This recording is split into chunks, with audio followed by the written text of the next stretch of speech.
Hi, Mr. K here. We are going to do a quick review of some important material that you need to make sure that you're very familiar with. And we've done some notes on page 34, 35, and 36. We've watched a video for homework, and we're going to continue that theme with compounds, elements, and molecules with some quick review. So here we go.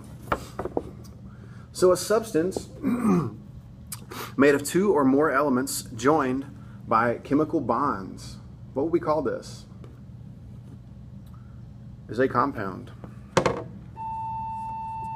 Next up, we have a substance that cannot be broken down into a simpler substance. This definition has been on many things up to this point, and if you said element, you are correct.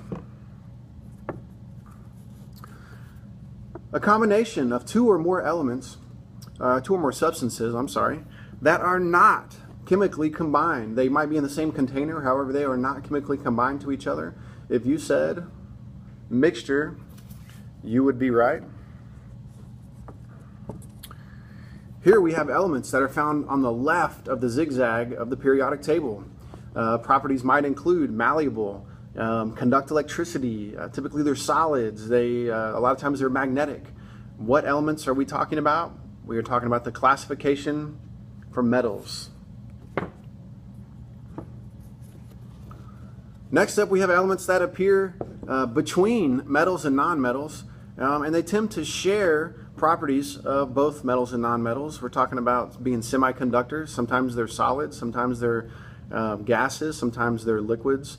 They just depending on which element you're looking at, they do share physical properties, and those elements are classified as metalloids. Next up, we have elements that are found on the right of the zigzag on the periodic table. These elements might be brittle. They might be poor conductors of electricity. They are non-magnetic. A lot of times they are gases. We're going to call those to the right of the zigzag non-metals. So now we're going to play a little game called compound or element. Our first up is water, H2O. Hopefully for water, you said it is a compound. It does combine two hydrogens and one oxygen. Those are chemically combined. This is a compound. Next up, we have H2SO4, which is sulfuric acid. We have two hydrogens, one sulfur, and four oxygens. This is a liquid at room temperature, and it is also a compound. Next up, we have N2.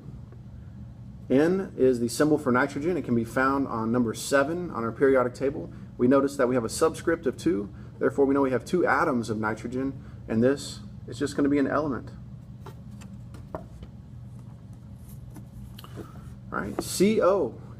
Is this a compound or is this an element?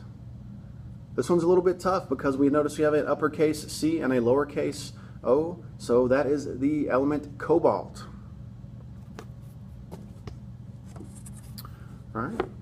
We have Si for this one. This is atomic number 14. Please don't confuse this with sulfur and iodine. This is the metalloid silicone.